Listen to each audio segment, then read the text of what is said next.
We read the Holy Scriptures tonight in the Old Testament book of Daniel, chapter 3. This will be the chapter for our confession of faith tonight, especially the answer of the three friends in verses 16 through 18. You will remember at the close of chapter 2, when Daniel had explained to Nebuchadnezzar his dream of the great image that was broken down by a little stone, that we read that after that he made Daniel chief of the governors, and then Daniel, verse 49 of chapter 2, requested that he set Shadrach, Meshach, and Abednego over the affairs of the province of Babylon, but Daniel sat in the gate of the king. We take up our reading of Holy Scripture, Daniel 3.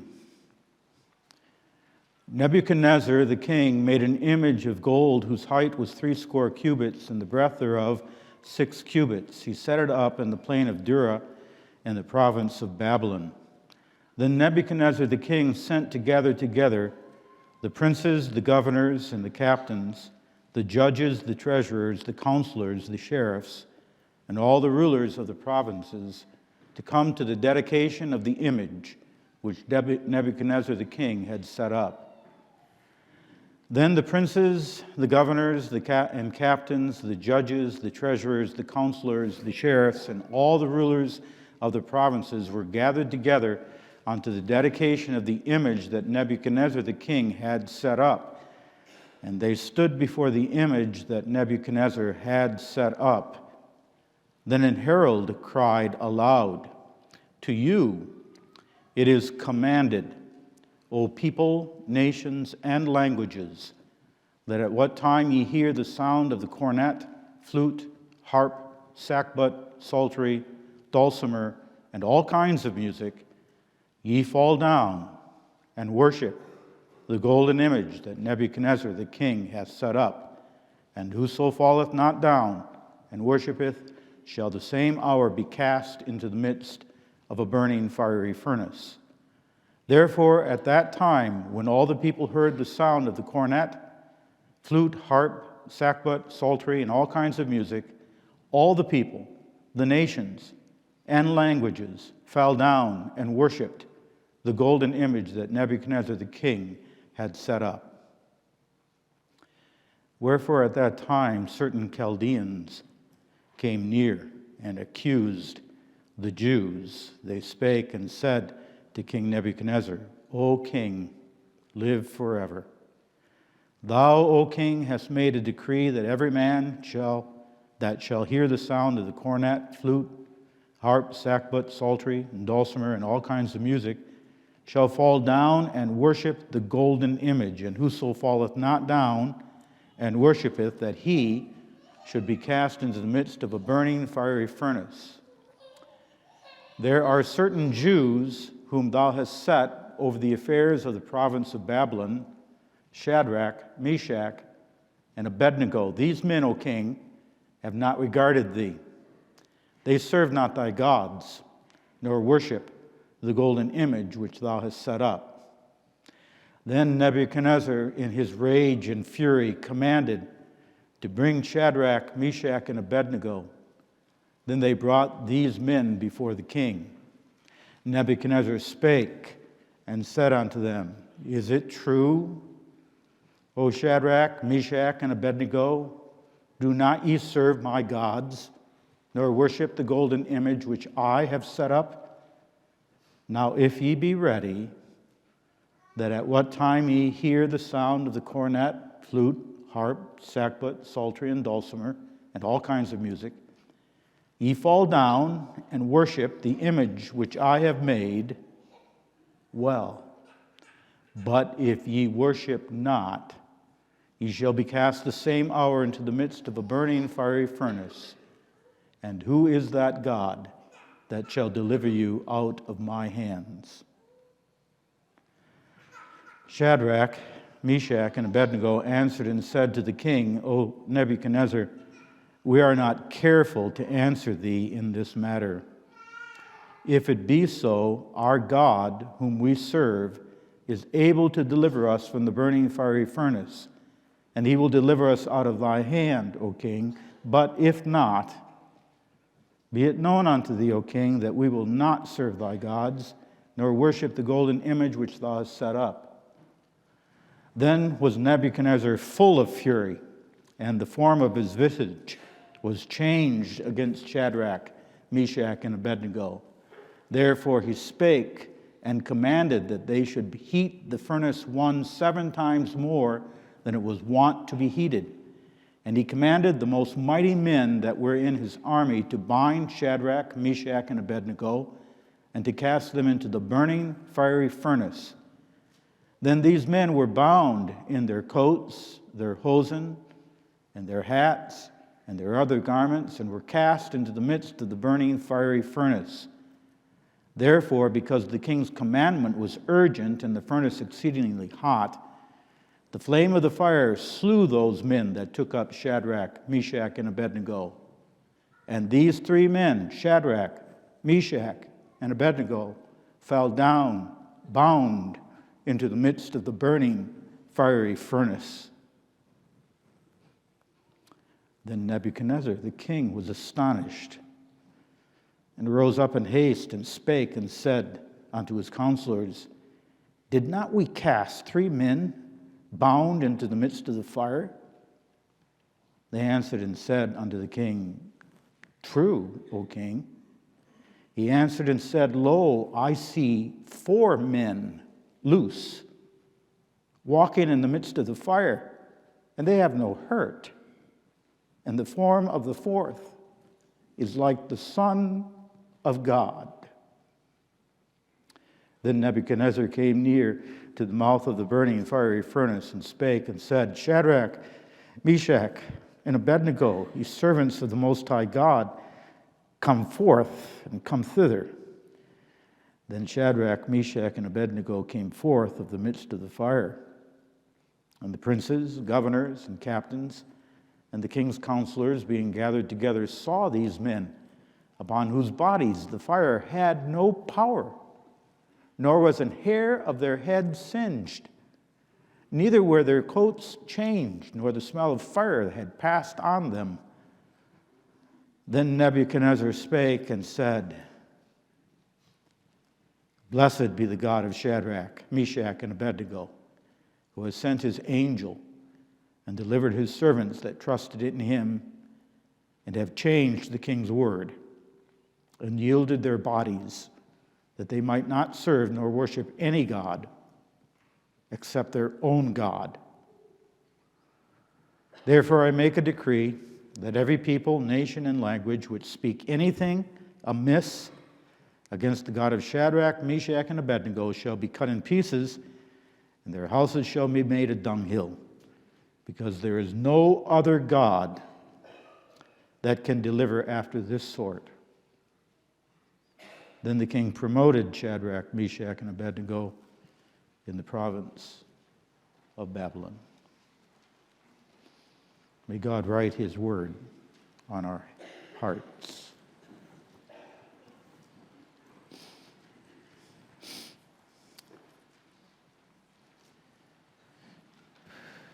Alex, this chapter is about you.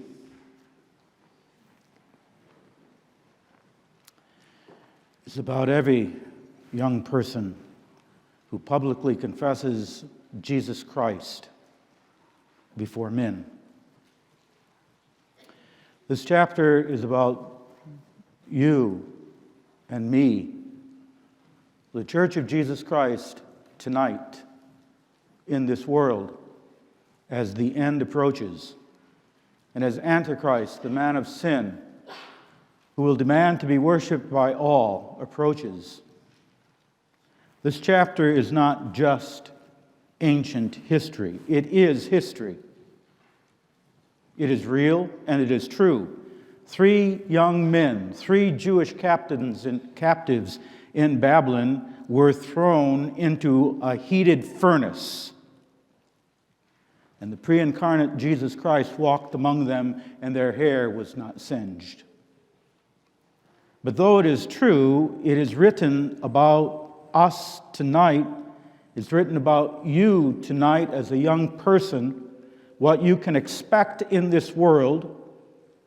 It tells you what this world is after, and it tells you your life in this world of confessing Jesus Christ. The book of Daniel in the Old Testament is what the book of Revelation is in the New Testament. And as we read in the New Testament that the Antichrist will create an image and command all, he'll make war against the saints and command all to bow down and worship, so we have it here in this chapter. And so this chapter is about those who, by the grace of God, possess a true, not an artificial, but a true faith in Jesus Christ. By the power of the Holy Spirit, they know the truth of the gospel, and they are ready in this world to confess Him and to stand in their faith.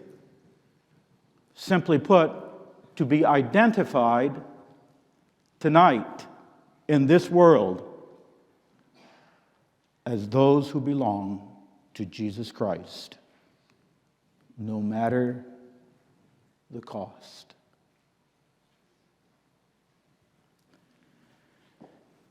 It emphasizes, especially from our viewpoint as young people, it emphasizes two things about the faith that stands. It emphasizes to us that the faith that stands is a faith that stands with friends, with godly friendships. The passage is saying to us the need that while God gives us the blessing of having these friendships, we must have these friendships with each other. We must have, as men, a band of brothers, as sisters, a band of sisters. Not just that we hang out with each other, but those whose heart are strong in faith and love to Jesus Christ. And that we seek those friends tonight in the church of Jesus Christ, so that with friends we may stand in faith today. It emphasizes, secondly, that though we must have friends, it emphasizes to us as young people and all of us that faith is personal.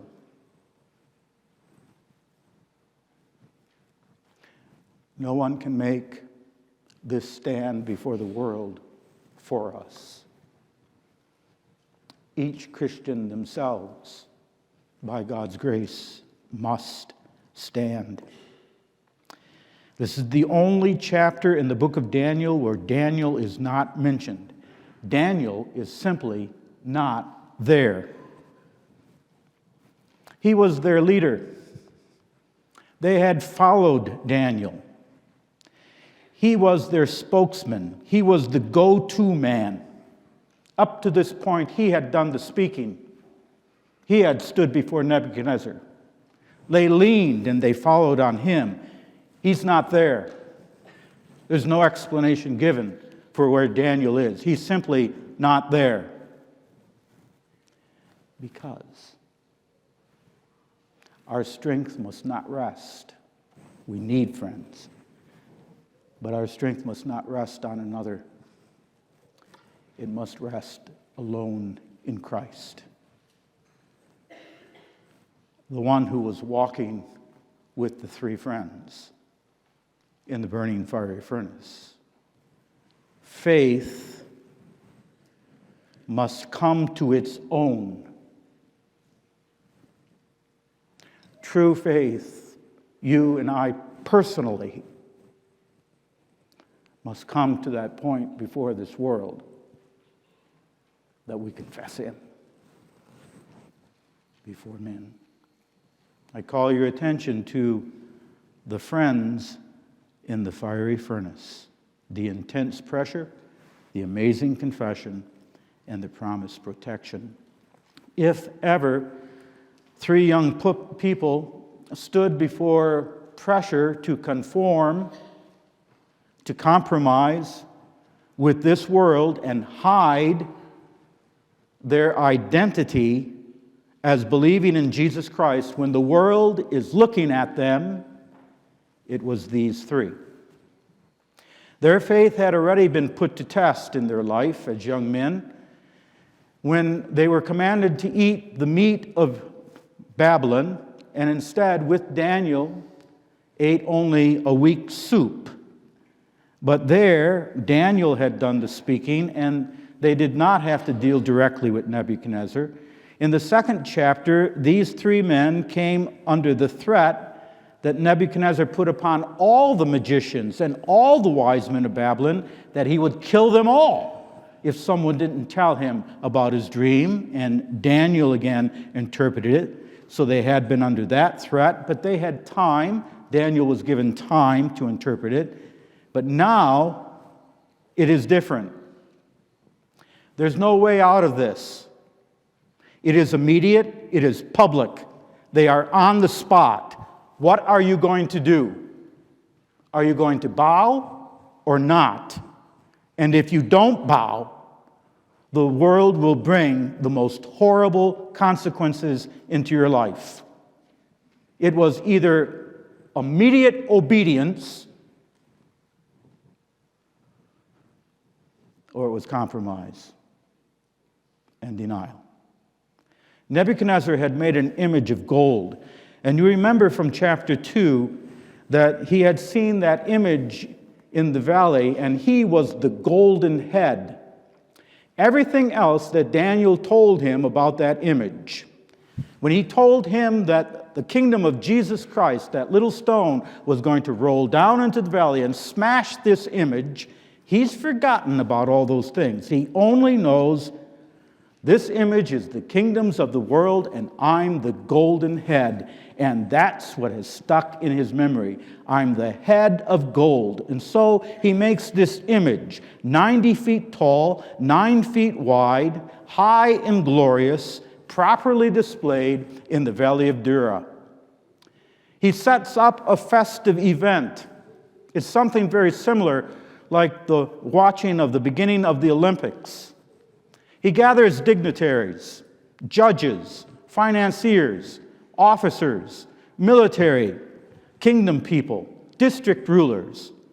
And then he calls for all the people, for his kingdom was a diverse people of many conquered countries, of nations, languages, ethnic groups.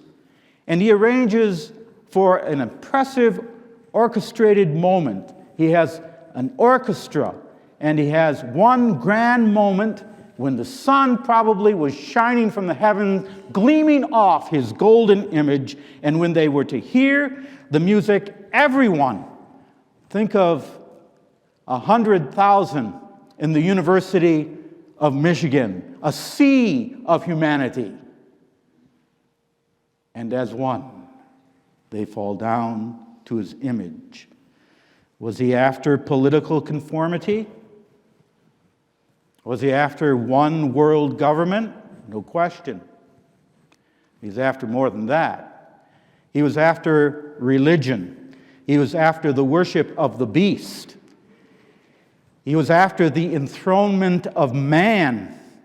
He was after casting away the Creator God and His Son, Jesus Christ. His image wanted to erase God completely and bring the enthronement of every human desire of darkness.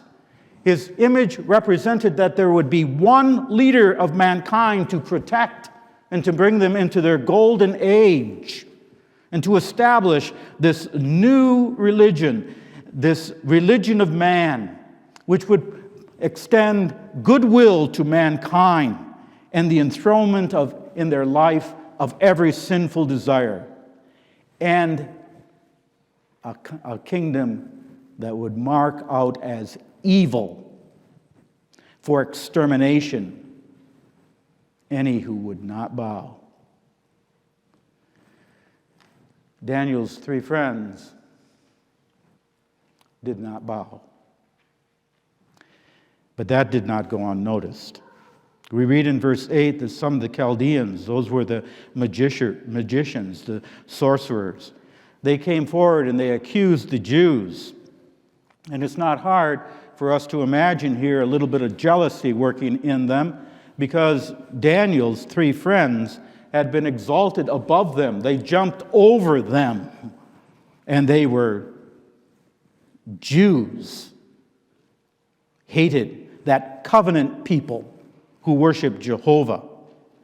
And they bring in a pious manner their charges. Thou, O king, hast made a decree about the conformity of worship. For the goodness of man, they all must worship your images. And there are 3 Jews who have disobeyed you. They bring 3 charges. They do not regard you. You ought to take this, and he did, as a personal affront. It's a personal affront to you as the leader and king. They don't serve your gods. And number 3, they do not worship your image. They do not bow to your new religion. And when Nebuchadnezzar hears this, he explodes. They are saying to Nebuchadnezzar, don't you see, O king? Don't you see? If you don't do something against these 3, if they get away with it, what's going to happen to your kingdom? Your kingdom of unity and conformity in man cannot tolerate those who do not go with you, those who confess the God of heaven. There's no place for them. And so he's furious. He is not as furious as he's going to get in verse 19. He is controlled in his anger. He wants to show his kingly wisdom, his reasonableness. He wants to back them down. He wants to intimidate them. He wants them to reconsider for their own advantage. I'll give you another chance. Just one. And so that there's no misunderstanding this time, we're going to go through the whole thing again. And if you don't bow, then within the hour, you will be cast into the burning fiery furnace. And so he gets everybody out there again, all the nations and all the people back out. He gets the band queued up. He gets the violins in tune. And he says, we're going to get everybody out there, and you're going to go out there, and we're going to do it again. And now we can think of all the pressure of the public eye upon these 3 who are confessing what we confess tonight.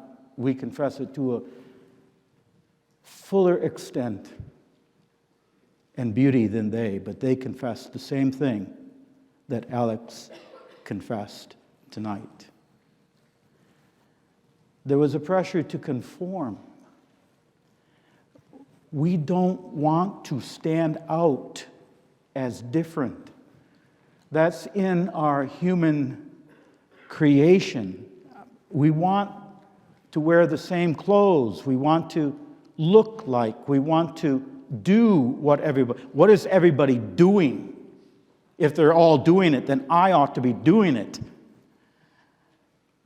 And here the pressure is for the sake of tolerance, supposedly, says Nebuchadnezzar, for human peace, for human unity. Just bow down and concede just one point: the essential goodness of the human nature. Just concede that truth is relative. Don't you understand that God in this society is not important?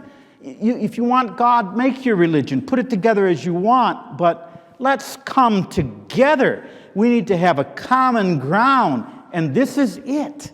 I'm presenting it to you. You have to go with that. You can't disagree with this. How can you possibly disagree with this? You must be a bigot if you disagree with me. And we must remember that the three friends were not the only Jews, believers, who were brought to Babylon. Many others, their peers,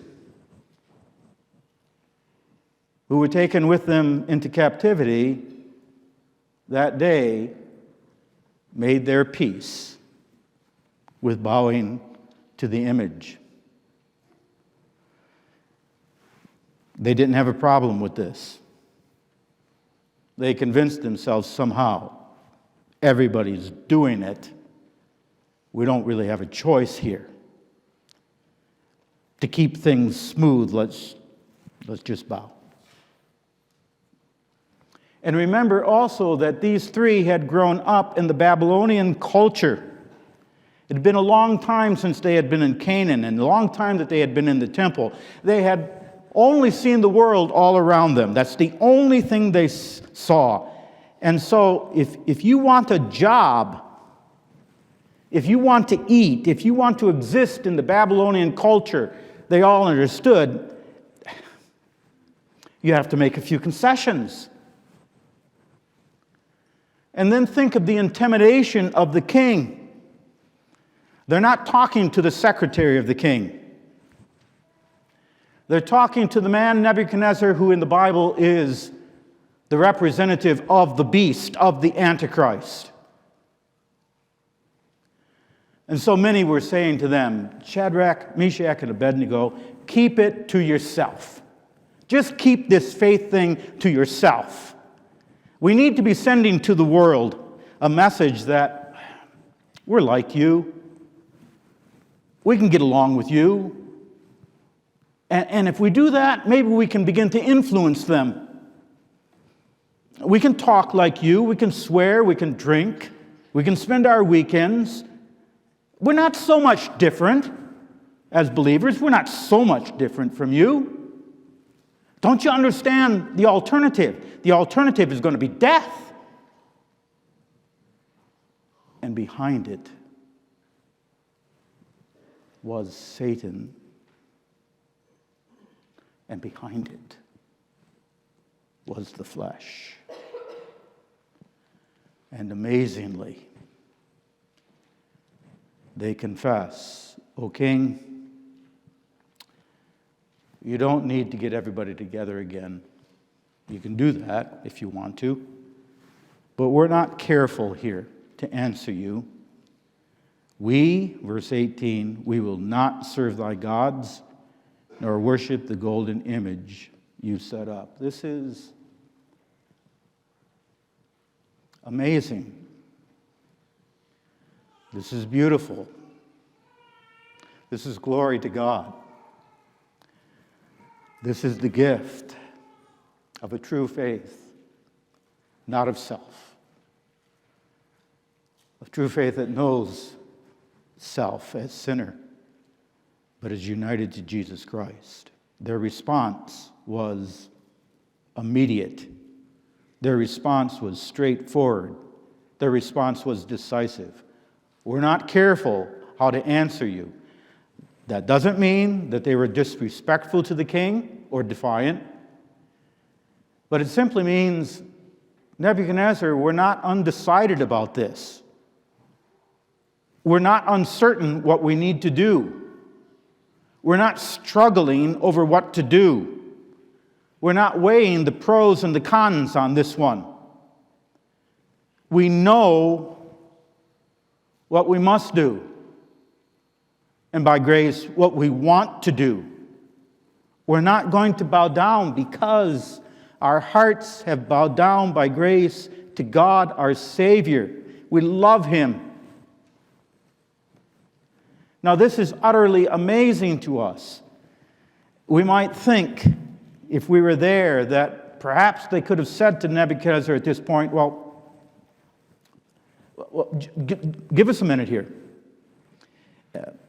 Could we wait for Daniel? Daniel, remember Daniel, O king. Can we wait for him to get back here? Or if that's not good, King, can we have a moment among the three of us to huddle up here a minute? And can we talk and can we say, hey guys, what do you think? Should we offer to him that we'll give a nod to his image? Or can we agree that we'll bow down, but we know among the three of us so we don't mean it? It's very decisive. It's not complicated. You can play the band, again, you can do it over, but we won't bow. They understood that obedience to God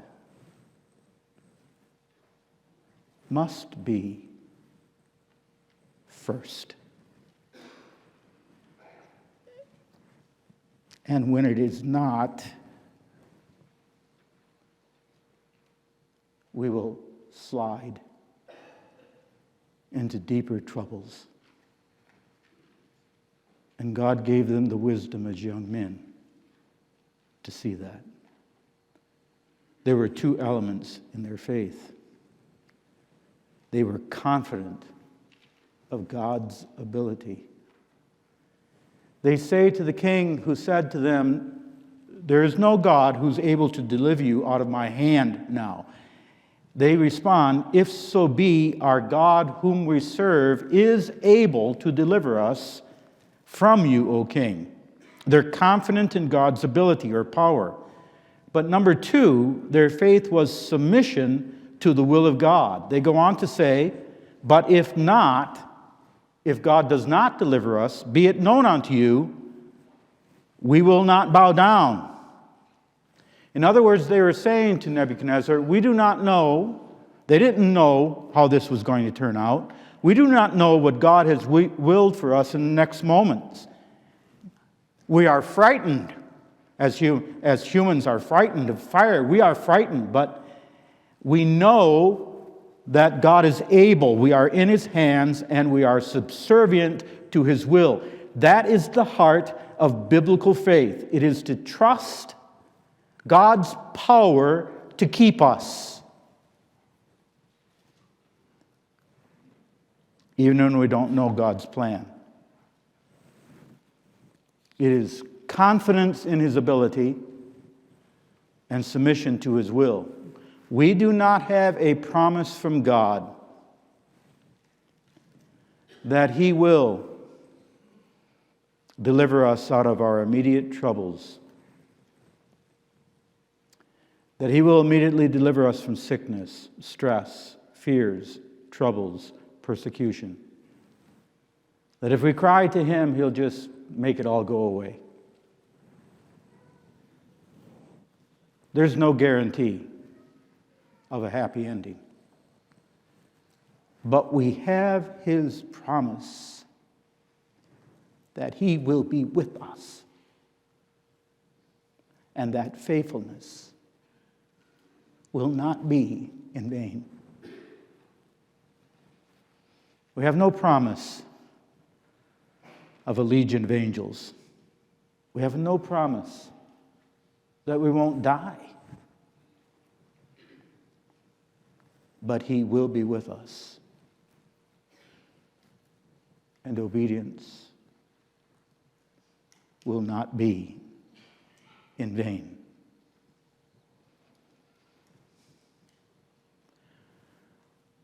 Think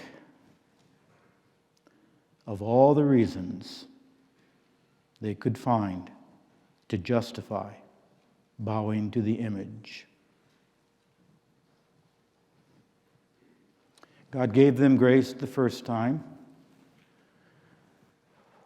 but now it's going to be even more emphatic. Everybody's going to be looking at us. There's no possibility now. A few saw us the last time not bow. Now the whole world's going to see us. The whole world.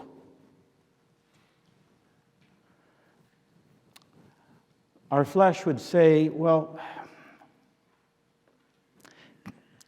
God is gracious. He understands. He'll forgive us. He knows we don't have a chance here. Or in their shoes, we could find ourselves thinking, no, wait. We are functionaries of the state. We are part of the royal entourage. This comes with our position. We have to do this because of our position. We're his counselors and advisors. It's our job. Even if we are personally opposed to it, we have to go along with this. Or we could see ourselves playing mind games. What is a knee, after all? Bending a knee? That doesn't mean anything. It's not in my heart. We really don't mean this. We have families to care for. And then there's this. God in his providence has brought us to a place of influence in this government. That's not for nothing. And the replacement that's going to come in our 3 seats certainly are going to be worse than we are. They're not going to advocate the cause of God's people. We can use our influence if we live.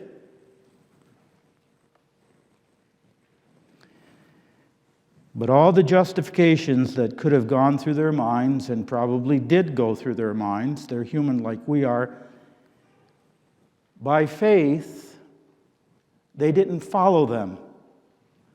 By faith.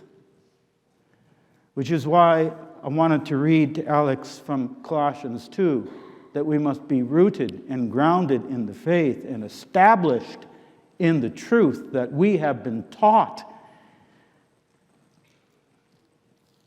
Their faith understood the first commandment, thou shalt have no other gods before me. They understood it. They had been catechized. They had learned 2 things about the first commandment in their catechism.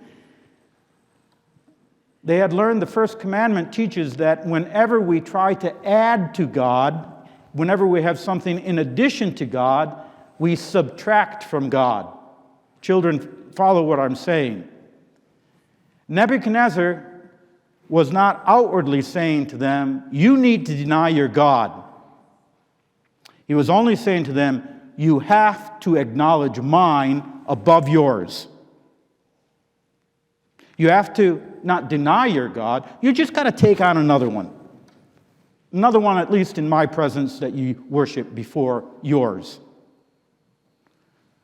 You have to have your belief fit under the category of my gods. You have to confess that your God is a God and Jesus is a Savior, but you can't use the word the Savior, only Savior. But they understood that whenever we add to God, we subtract Him. And secondly, they understood that the first commandment does not have any fine print. You shall have no other gods before me. Him only shalt thou serve.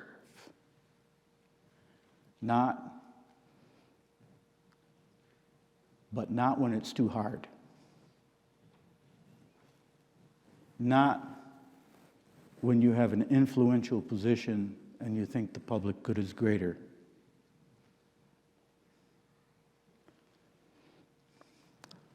They reasoned this way.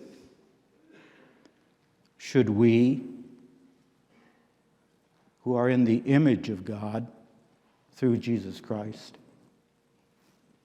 bow down to an image of man? And this was possible only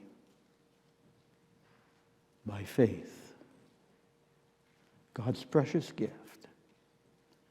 As ye have therefore received Christ Jesus the Lord, you received him as that wonderful gift of faith whereby you embrace him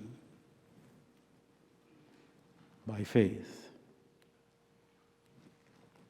The text tells us that Nebuchadnezzar is now furious. He has lost all sensibility. He simply sees red wherever he looks, and everybody who looks at him runs away from him. He is filled. He is a powerful man. You don't become a world dictator if you don't have exceptional gifts. He is commanding, and people are running to do what he says. He says, heat the furnace 7 times. Now it's like a blast furnace in the steel mills of Gary, Indiana. Extreme heat. He has the 3 friends bound together hand and foot. He has soldiers pick them up to toss them into this furnace, which was a pit. The furnace is so hot that the soldiers who throw them in are consumed by the flame, and they are tumbled down into the bottom of this fiery furnace. But the flames have no power over them. The ropes are burned from their hands, but their clothes are not set afire. They are not singed. There's no smell of fire in their clothes. Remember, as a boy, when you got too close to the fire and the hair on your arm got singed, and your mother knew you were too close to the fire. Their hair was not singed. The flame had no power over them. Isaiah 43, when thou walkest through the fire, I will be with thee. Why? Because of the friend, the 4th one, who suddenly Nebuchadnezzar sees, but had been there all day. The Son of God, a prefiguration of the incarnate Son of God, the angel of Jehovah, walked with them. The one who said, Lo, I am with you, even to the end of the world. The one who said, Who will separate you from the love of Christ? There were 2 miracles of the power of Christ that day. The first miracle was their confession. That's a miracle before Nebuchadnezzar. That was to God's glory. God worked that in them. And the second was the deliverance from the furnace. Nebuchadnezzar had said, What God is able to deliver you out of my hand? This God. This God, through Jesus Christ, his Son, our Savior, who has loved us, we who are unworthy and sin so often against him. He walks with us in every trial. He imparts strength to our hearts. He is able, Hebrews 7, verse 25, to save to the uttermost them that have come to God by him. It is not what we are called to walk through, but it's who walks with us through it. The 3 friends are an example to us of the gift, the gracious gift of a true and saving faith in God. Their names, Shadrach, Meshach, and Abednego, were repeated after, from verse 12 and following, 12 times. We read them 12 times here. You can count for yourself tonight. 12 times. Why 12 times? Because God wants us to remember these three names: Shadrach, Meshach, and Abednego. Not just because they're unique names, but because of their faith. Hebrews 11, verse 34, who through faith quenched the violence of the fire. The fire was roaring. And through faith, they quenched it. But we ask, how? How? We answered, because of the friend, Christ Jesus, who walks with us. But we ask, how? First of all, we need to remember again that this faith that they had did not come out of nowhere, and that this does not come out of a life of indifference as a young person, as any one of us, to Jesus Christ. You don't just flip a switch and suddenly stand before the whole world in faith. It does not come out of indifference. They had stood earlier when the battle was smaller. Every moment of the battle is important. They had each other. God gave them, at that point, each other. They had communion and fellowship in Christ. They were stronger, the three of them. A threefold cord is not easily broken. They identified themselves between themselves as belonging to Jesus Christ. They believed the sovereignty of God. Our God, whom we serve, is able to deliver us according to his will. They believe the sovereignty of God. If God is an appendage to our life, no. If God is just something on Sunday, no. But God searched out earnestly in the Scriptures in prayer. It must be in our hearts tonight. We ask God that we do not conform in our own thinking, in our own life, in our secret moments. That we do not conform ourselves to the flesh or to the world, but that we love the Lord our God above all. That we love the church. We love the Scriptures. We love the truth. You and I tonight know more truth than Shadrach, Meshach, and Abednego. We know very clearly this truth. Jesus Christ, the Son of God, has quenched the violence of the fire. He has quenched hellfire for us. He stands in the midst of it, unburned. It is gone. It cannot consume us. Jesus Christ has taken away the fire of hell.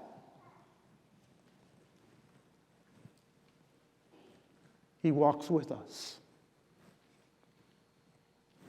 He will always walk with us in your trials.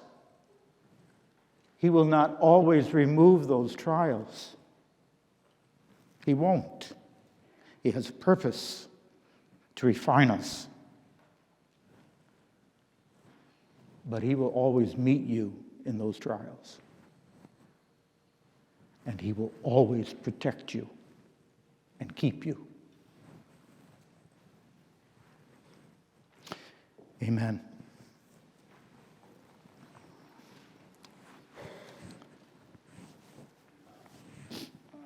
Lord, we thank Thee for the gospel. It's a gospel of sovereign grace and of power through faith, and we need it. For we are sinful and weak and foolish. We can't do this in ourselves. We need Him. Give us eyes to see Him. Give us faith to trust and submission to His will. Deal with us in Thy own faithfulness.